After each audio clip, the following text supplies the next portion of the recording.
신명기 말씀을 보면 이런 구절이 있습니다. 최초부터 쇠말까지 나 여호와가 항상 네 위에 있으리라 라는 구절이 나와요. 굉장히 은혜로운 구절이 아닐 수가 없습니다. 2019년도 첫 주일 예배를 하나님 앞에 나와서 드리는데 산부 예배 나와서 예배하는 여러분들 위해 새초부터 새말까지, 정초부터 연말까지 하나님 여호와의 눈이 항상 여러분들 위에 함께 있게 되기를 주의 이름으로 축원합니다. 자연에는 네 계절이 있죠. 이런 질문을 하면 굉장히 유치해서 여러분 자존심 상하실는지 모르겠지만 일단 한번 대답을 해 보시기를 바랍니다. 사계절이 뭐죠? 봄, 여름, 가을, 겨울. 아주 정확하게 말씀을 하셨습니다. 그런데 이상한 게 있잖아요. 그거 좀 생각해 보았나요? 그런데 연초의 시작은 겨울에서부터 시작이 되죠. 겨울의 한복판, 12월, 1월, 2월이 겨울이라면 겨울의 한복판에서부터 겨울이 시작되고 있다. 그렇다면 사계절을 이야기할 때 봄, 여름, 가을, 겨울이라고 하는 대답보다는 겨울, 봄, 여름, 가을 이렇게 대답하는 것이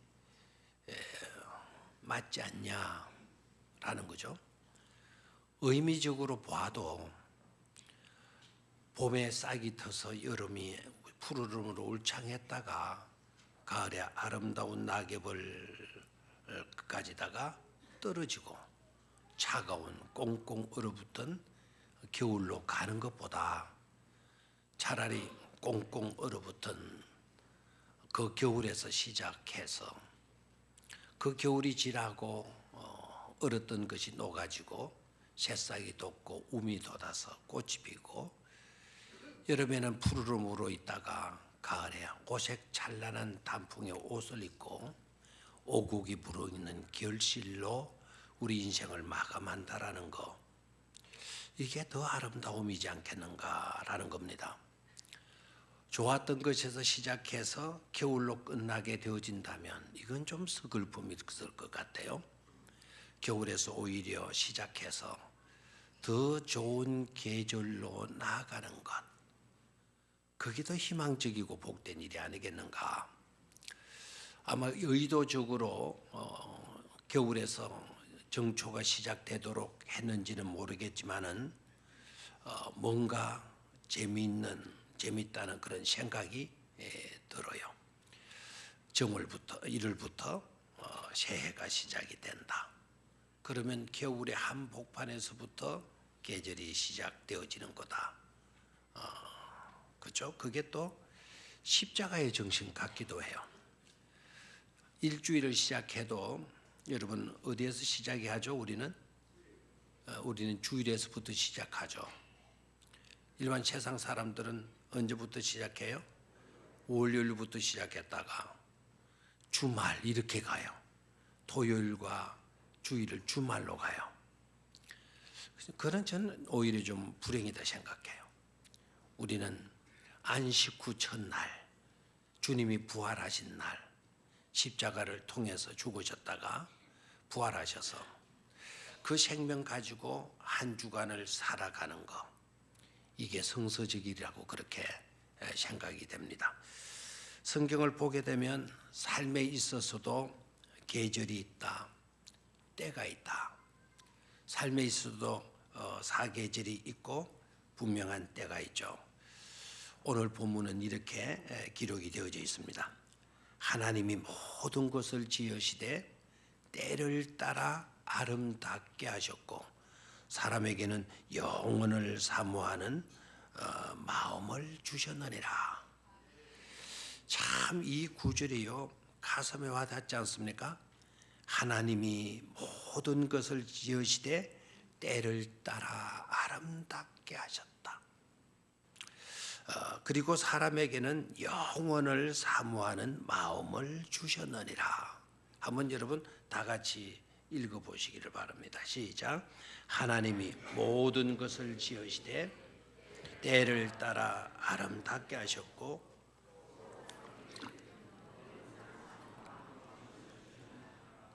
아멘. 목소리가 그거밖에 안 나오죠. 솔로몬도요 이 구절을 영감을 받아 기록하면서 때를 굉장히 강조한 그런 왕이에요.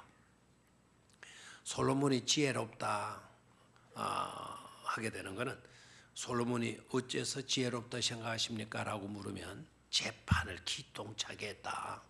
명재판을 한 것을 보면 그런 지혜의 왕이 틀림없다 이러는데요. 그것보다 더 지혜로움의 모습이 많이 나타나고 있어요. 때에 대한 이야기를 해요. 삶이라는 것은 웃을 때도 있는가 하면 울 때도 있다.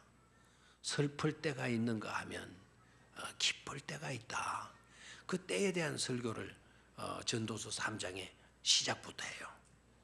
그리고 뒷부분으로 와서는 역시 그 때에 대한 메시지를 우리에게 강하게 주고 있는데 그 때를 하나님께서 만드실 뿐만 아니라 그 때를 따라서 아름답게 하신다. 슬프면 슬픔 그 때에도 아름답게 하시고 기쁠 때는 기쁨으로 또 우리 삶을 아름답게 하시고 그리고 사람에게는 영원을 사모하는 그런 마음을 주셔서 영원을 바라보며 이 땅의 이 세상으로 일시적인 것에 만족하지 않고 영원한 것을 사모하면서 바라보면서 살아갈 수 있게 해 주셨다. 이 구절 속에서 우리는 하나님의 사랑을 느낄 수 있잖아요.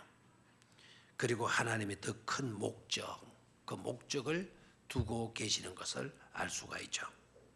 올 한 해 동안 하나님의 사랑을 이 말씀을 중심으로 해서 여러분들이 체험하시고 영혼을 사모하는 그와 같은 열정이 여러분의 심령 가운데 불타올라서 정말 하나님의 선하신 뜻을 이루어가는 복된 삶이 이루어지게 되기를 축원합니다. 다는 아니지만 대다수의 사람들은요 겨울을 좋아하지 않는 것 같아요. 이유는 추위 때문이라고 봐요. 추위 때문에. 정말 추위가 이게 말이 아니지 않습니까? 옛날에 여러분 생각나시죠? 겨울 되면 손발을 진짜 부벼가면서 발 동동 굴러가면서 방 안이라 하지만 그 방 안이라고 하기도 어려울 외풍이 심하고 창문이라 해야 종이 한 장, 창호지 한 장 붙여놓고 살잖아요. 분명히 그 구들막에 그 뭡니까 부엌에 아궁이에 그 불을 지펴가지고 방을 데펴놨지만 새벽에는 또 다 식어가지고 또 방 위에 물을 갖다 놓아도 물이 꽁꽁 얼어버리는 그와 같은 속에서 살았잖아요. 입는 것이 좋았어요. 뭐 그랬잖아요. 근간에는 날씨가 제법 추워도 여러분들 겨울이 그렇게 두렵지 않은 것 같아요. 어디 다녀도 차들 타고 다니니까. 그렇죠? 그리고 방 시스템이 얼마나 잘 돼요. 창호 시스템이 잘 돼가지고 외풍 하나 없죠. 의복이 또 얼마나 발달에 대해서요. 그렇죠? 가벼우면서도 따뜻한 거. 패딩인가 그거 뭔가 그거 기죽한 거 그거 입어 한번면 땀이 나다요. 땀이 나요. 이게 뭐 추위가 강추위 얼마 전에 좀 추웠는데 그거 떡 입고 나가도 안에 뭐 그냥 양복 걸치지 않고 잠바 입지 않고 그것만 입고 나가도 땀이 날 정도예요. 근데 옛날에는 굉장히 추웠죠. 그래서 추위를 많이 타시는 분들은 겨울이 싫다는 거예요. 그래도 따뜻한 게 좋지. 뭐가 그렇게 추운 게 좋아 이러시죠. 겨울이 춥지 않다고 하면 겨울일 수가 없잖아요. 겨울인데도 따뜻하다. 봄 날씨 같다. 그러면 뭐 차라리 겨울이 없는 것이 더 낫겠죠. 겨울은 추워서 또 추운 대로의 그 맛이 있음에도 불구하고 실제적으로 사람들은 겨울을 좋아하지 않는 것 같아요. 우리의 삶에 있어서도 겨울이 있어요. 겨울이 사계절의 가운데 겨울이 찾아올 때가 있어요. 가령 예를 들어 보게 되면 뜻하지 않게 직장에도 매서운 찬바람이 불어닥쳐서 내 위치가 위태로워지고 내 자리가 위태로워지는 그와 같은 일들도 일어날 수가 있죠. 건강에 빨간불이 켜진다든지 생활비가 고갈된다든지 사랑하는 사람이 훌쩍 내 곁을 떠나게 된다든지 믿었던 좋은 관계에 금이 가게 되는 그런 혹한이 불어닥칠 때가 있습니다. 본의 아닌 단 한 번의 실수 때문에 잘못 때문에 강추위를 만나게 되는 경우도 없지 않습니다. 딴에는 위로도 해봐요. 늘 어떻게 좋은 계절만 있을 수 있겠느냐. 그렇게 딴에는 스스로를 위로해 보지만 그래도 겨울은 역시 우스운 계절이죠. 더욱 우리를 안타깝게 만드는 것은 우리는 그런 삶의 겨울 앞에 무지하고 무능하다라는 사실입니다. 찬바람이 불어닥칠 때 그때가 언제일지 알아낼 수가 없어요. 그럴 때는 어떻게 해야 하는 건지 그것도 몰라요. 또한 그것이 얼마나 심각할지 심각성의 정도도 우리는 다 헤아리지를 못해요. 그리고 그 겨울이 언제까지 지속될지 아무것도 모른다는 사실이에요. 사실 우리가 대단한 존재이면 틀림이 없어요. 만물의 영장이면 틀림이 없어요. 모든 것을 다 할 수 있을 것 같고 대단한 어떤 그런 능력을 가지고 있는 것처럼 느껴질 때도 있지만 실제적으로 그렇지 못할 때가 많아요. 중요한 일들 앞에 해줄 것이 아무것도 없는, 할 수 있는 일이 아무것도 없는 그런 경우에도 우리가 놓이게 되지 않습니까? 어린아이가 기침을 콜록콜록해요. 아이가 고통스러워해요. 자다가도 바닥바닥 일어나고 머리에 손을 얹어봤더니 불덩이 같아요. 체온계 갖다 대봤더니 40도를 오르락내리락 해요. 아이가 괴로워가지고 그렇게 동동동동 울면서 고함치며 울면서 있을 때 그때 엄마가 평상시 때는 너 걱정하지 마. 엄마가 있어. 엄마가 다 해줄게. 걱정하지 마. 이렇게 했던 엄마도 그 순간에는 어떻게 할 수 있는 게 없어요. 대신 아파줄 수가 있나? 대신 그 열들을 낮출 수가 있나?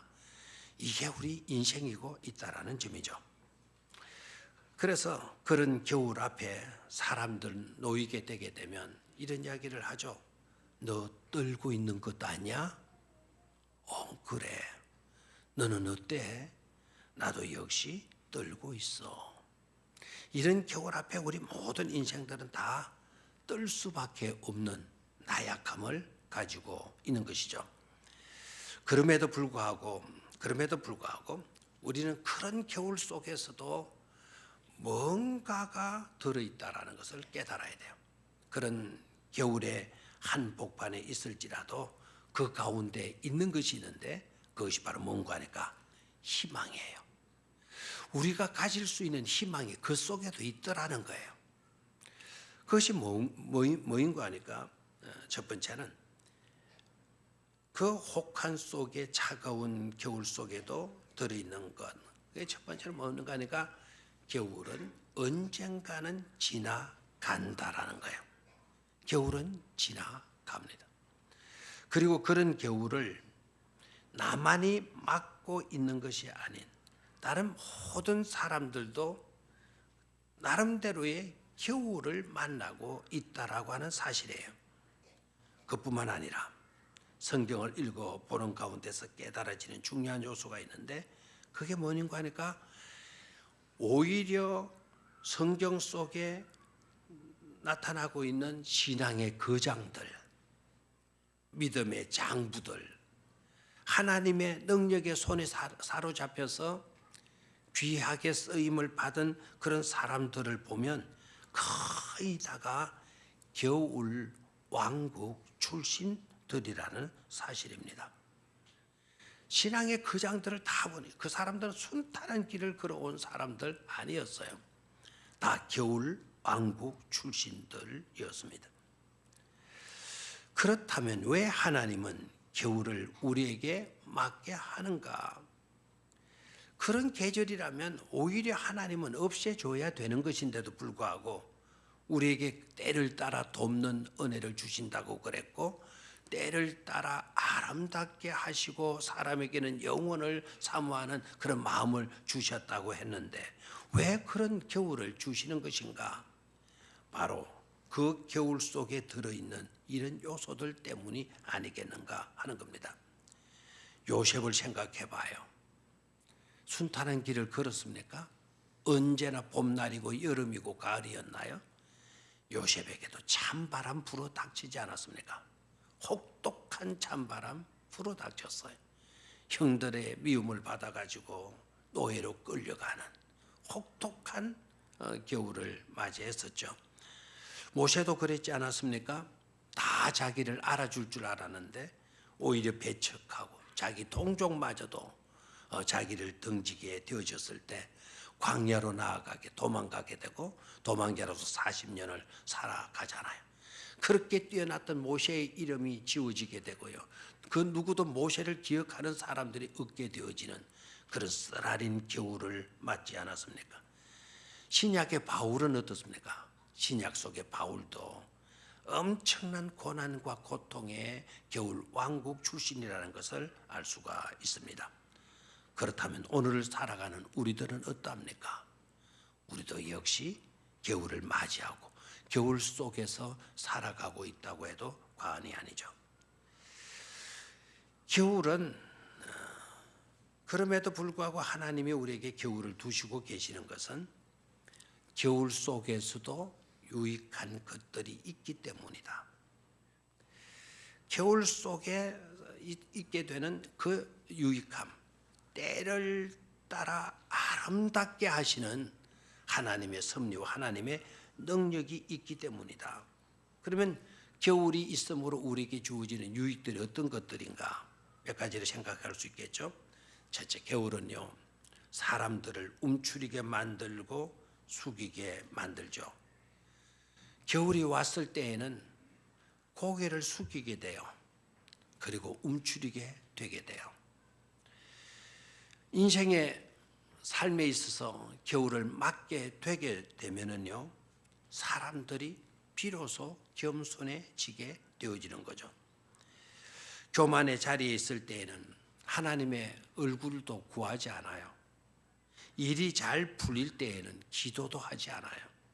쉬운 길을 걸을 때에는 하나님께 부르짖지 않아요. 겨울이 닥쳤을 때 낮아지고, 겨울이 닥쳤을 때 부르짖게 되고, 겨울이 닥쳤을 때 하나님의 얼굴을 바라보게 되는 것 아닙니까? 모든 일이 술술 잘 풀려갈 때에는 하나님을 구할 필요를 느끼지 못하는 것이죠. 궁색한 예화가 될는지 모르겠지만 이런 이야기가 있죠. 모범 운전사가 있고 난폭 운전사가 있다. 근데 이 두 사람이 죽었는데 그 두 사람 중에 누가 천국을 갖겠고 누가 지옥을 갖겠는가? 라는 질문을 던져요. 착한 모범 운전사, 정직한 모범 운전사, 서울에 가면 촌놈이 서울에 가면은요 택시 타면요 편안하게 가야 되는데 굉장히 불안해요. 이 사람이 나 서울 지리 모른다고 빙빙 돌려가지고 그냥 요금 데려다 많이 나오게 만들지는 않겠는가, 그런 불안감이 있잖아요. 근데 모범 택시를 타게 되면 일단 안심이 돼요. 그분들은 믿을 수 있으니까 속이지 않겠지, 정도로 가겠지, 이제 이런 생각들이죠. 모범 운전수와 난폭 운전수가 있을 때 그 두 분이 죽었을 때 누가 천국을 갔을 것 같아요? 또 누가 지옥을 갔을 것 같아요? 물론 착한 모범 운전수가 천국을 갔겠죠? 그런데 아니라는 겁니다. 오히려 난폭 운전수가 천국을 간대요. 이유가 뭔가 물었더니요, 이렇게 대답하다. 모범 운전수는 하도 운전을 조용하게 얌전하게 잘하기 때문에, 아주 안전하게 운전을 하기 때문에 그 차에 타면 전부 다 졸게 된대요. 근데 난폭 운전수가 뭐는 차를 타게 되면 얼마나 그냥 출발부터 난폭하게 가는지 타는 순간부터 주여 주여 하게 된대요. 그래서 모범 운전수는 잠자게 만들고 난폭 운전수는 그 타는 승객들하면 줄을 찾게 만들었으니까, 오히려 많은 사람들이 줄을 찾고 기도하게 만들었으니까 난폭 운전수는 천국에 가게 된다라는 그런 우스운 이야기가 있어요. 여러분, 고난 힘들어요. 강추위 힘들어요. 찬바람 불어닥칠 때 힘들어요. 그러나 그것 때문에 우리가 주를 찾고 하나님 앞에 낮아지고 하나님을 바라보고 하나님에게 간구하게 되어진다면 그것 자체가 오히려 우리에게 유익이 되어지고 있는 줄로 믿습니다. 여러분, 내려오는 것도 오르는 것이다 라는 말을 함석헌 씨가 했어요. 꼭 올라가는 것만 올라가는 게 아니다. 내려가는 것도 오름이 될 수가 있다. 우리가 낮아진다고 해서 비참해지는 게 아니에요. 지위가 낮아지고 수입이 낮아지고 기력이 점점 낮아지게 되고, 이 참 불행이죠, 그죠? 가슴 아픈 일이죠. 내 수입이 올라가고 내 지위가 올라가고 내 건강 지수가 올라간다. 그건 행복일 수가 있어요.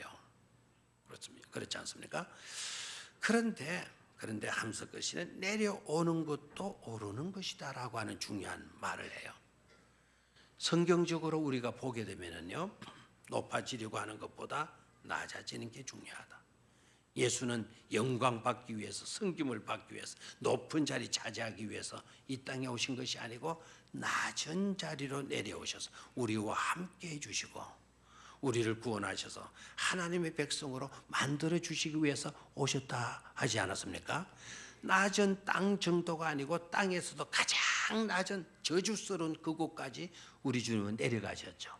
그곳이 바로 어디입니까? 십자가이지 않습니까? 그 십자가까지 우리 주님은 내려오셨어요. 내려오는 것이 내려오는 것이, 내려가는 것이 비참하거나 불행한 일들만은 아니라는 것을 깨달아야 되겠죠. 그림을 한번 보죠.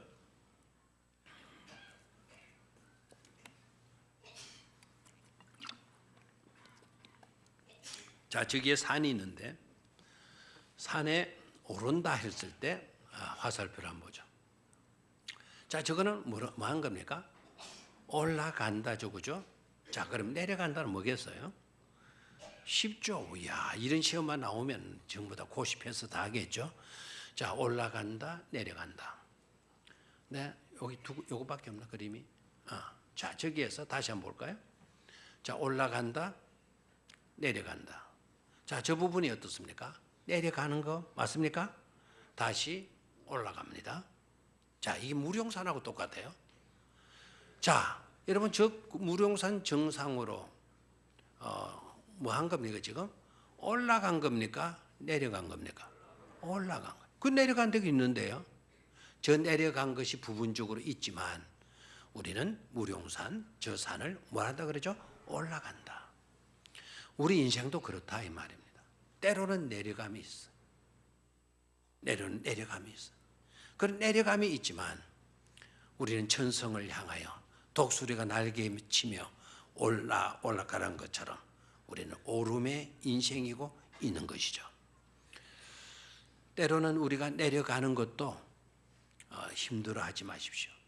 때로는 우리가 여러 가지로 곤두박질 치는 것처럼 한다고 해서 여러분 두려워하거나 그것 때문에 탄식하거나 절망하지 마시기를 바라요. 내려가지만 전체적으로 보게 되면 많은 것이다. 올라가는 것이 되기 때문이다라는 거예요. 또 우리가 내려오는 것, 겨울을 통해서 우리가 움츠리게 되어지는 것, 그런 것이 우리에게 유익이 되어지는 것은 그러기에 우리는 하나님의 도움을 의지하지 않을 수가 없는 것이죠. 나를 도와주실 수 있는 분, 내 직장이 아니고 나를 책임져 줄 수 있는 게 내 건강이 아니더라는 거예요. 실제적으로 나에게 도움이 되어줄 수 있는 분은 누구밖에 없다. 하나님밖에 없다라는 거죠. 그 하나님을 의지하도록 만드는 겁니다. 나의 약함이, 우리에게 닥친 이 겨울이 결국 하나님을 더욱더 돈독하게 의지하게 만들어 준다라는 거예요. 도와주실 분은 누구밖에 없다. 하나님밖에 없다. 믿을 사람은 누구밖에 없다. 하나님밖에 없다. Except God예요. 하나님밖에 없어요. 요셉도 마찬가지. 형들 믿었지만 no. 아버지 믿었지만, 어머니 믿었지만 no. 어머니가 나를 사랑하고 아버지가 나를 사랑한 건 맞지만 궁극적인 상황에서는 나를 책임져 주지 못하는 부모이죠. 형제들도 마찬가지. 바로가 그를 지켜줍니까? 보디발이 자기를 지켜줍니까? 감옥 속에 있을 때 그 간수들이 요셉을 지켜준 것입니까? 그를 지켜준 분, 그가 부르짖을 때 그의 음성을 들어주시는 분, 그가 기대었을 때 영원한 버팀목이 되어주시는 분, 그분은 누구밖에 없었다? 하나님밖에 없었다라는 거예요. 하나님밖에 없었다. 그래서 하나님만을 의지하게 만들어주는 것이 바로 겨울이다. 그것이 바로 겨울이 우리에게 주는 중요한 유익이 되어지는 것이다 라는 거예요. 그런 하나님을 가슴 속에 품고 사실 수 있게 되기를 축원합니다. 행복이란 이렇게 정의하고 싶어요. 행복이란 뭐냐? 마음속에 관심 있는 대상을 두고 사는 것. 마음속에 관심 있는 대상이 있는 상태. 그게 바로 뭐라고요? 행복이다. 여러분이 좋아하는 것 마음속에 지니고 살면 좋아요, 안 좋아요? 그게 행복이죠. 사랑하는 사람, 사랑하는 자녀, 사랑하는 친구, 내가 좋아하는 어떤 것들이 내 마음속에 들어있다. 그게 바로 행복이죠. 우리는 찬 겨울을 통해서 하나님만을 우리 가슴에 모시고 있다고 한다면 우리는 행복한 사람이 되어질 수 있는 줄로 믿습니다. 마지막 세 번째는 겨울은 궁극적인 목적으로 우리를 안내하는 가이드다. 더 좋은 계절로 나아가게 만드는 가이드와 같다라는 거예요. 겨울은 항상 봄으로 우리를 안내하죠. 맞습니까? 겨울은 항상 우리를 어디로 안내한다? 봄으로 안내해 줘요. 그래서 다윗은 이런 고백을 하죠. 쉴 만한 물가로 인도하시고 여호와는 나의 선한 목자가 되셔서 쉴 만한 물가로 인도하시고 푸른 초장으로 나를 인도해 주신다. 하나님은 나를 늘 안내해 가신다라는 거예요. 푸른 초장으로 안내해 가시고 그리고 쉴 만한 물가로 나를 안내해 가신다라는 거예요. 올 한 해 동안 이 고백이 여러분들의 고백이 되시기를 주의 이름으로 축원합니다. 하나님은 나를 안내해 가신다. 쉴 만한 물가로 푸른 초장으로. 그렇게 고백하더니 시편 23편 중반부를 넘어서게 되게 되면 다윗이 이런 고백으로 나아가는 것을 보게 돼요. 내가 사망의 음침한 골짜기로 다닐지라도 해 받을 것을 두려워하지 않는 것은 주께서 나와 함께 계심이라 그랬어요. 나를 인도해 주시는 그 하나님이 내가 사망의 음침한 골짜기로 다닐지라도 내가 두려워하지 않는 이유가 있다. 그 이유는 바로 그 하나님이 나와 함께 계셔 주시기 때문이다라는 거죠. 여러분 생각해 봐요. 하나님은 나를 푸른 초장으로 신만 물가로 안내해 주시는 분이시다 그랬는데 왜 다윗이 사망의 음침한 골짜기로 다녀야 하나요? 하나님은 나를 푸른 초장으로 이끄시는 분이고 실만한 물가로 나를 안내해 가시는 분이신데 왜 내가 사망의 음침한 골짜기를 다녀야 된단 말입니까? 인생에 계절이 있기 때문이다라는 거예요. 산호라면 겨울이 찾아올 때가 있다. 사망의 음침한 골짜기와 같은 겨울이 내게 찾아와서 그 겨울을 지나는 동안이라 할지라도 내가 두려워하지 않을 것은 주께서 나와 함께 계셔 주심이라라는 거죠. 이 믿음이 우리 속에 살아 역사할 수 있어야 될 줄로 믿습니다. 해질 때 함께 해주시는 하나님은 해 뜨는 곳으로도 우리를 인도해 가신다. 해 뜨는 곳으로 나를 인도해 주시는 하나님은 해가 질 때에도 나와 함께 해 주신다라는 거예요. 형통한 길로 나를 안내해 주셨던 하나님은 내가 불통한 상황에 놓일 때라도 그때도 하나님은 나를 지켜주시기 위해서 나와 함께 계셔 주시는 분이시다라는 거죠. 산호라면 하늘에 먹구름이 덮이고 기나긴 겨울이 찾아올 때도 있지만 그러나 궁극적으로는 하나님은 반드시 나를 좋은 것으로 이끌어 주시고 어려울 때는 나와 함께 하시면서 동행해 주시는 하나님이시다라는 거예요. 우리가 알지 못한다 하더라도 하나님은 변함없이 저와 여러분들을 그렇게 인도해 주실 줄로 믿습니다. 그런 은총이 함께 하시기를 주의 이름으로 축원합니다. 자, 오늘 여러분 주보 속에 보게 되면